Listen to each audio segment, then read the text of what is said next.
আসসালামু আলাইকুম। এটা হচ্ছে আমাদের JDC radio coil binding machine. দেখুন এখানে 3-4টা মেশিন আছে। অটোমেটিকলি কয়েল কোনো হাতে বাইন্ডিং হচ্ছে না, এটা মেশিনে হয়।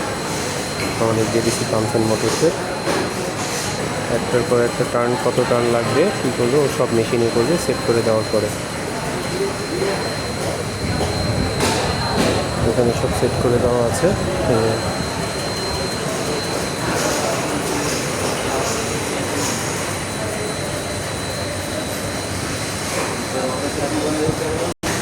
বড় মোটর হাতের কত টান দিচ্ছে, যেখানে ছোটো ছোটো 22, 23, 24, 25, 26 কত টান টান দিচ্ছে ও সব শো করবে।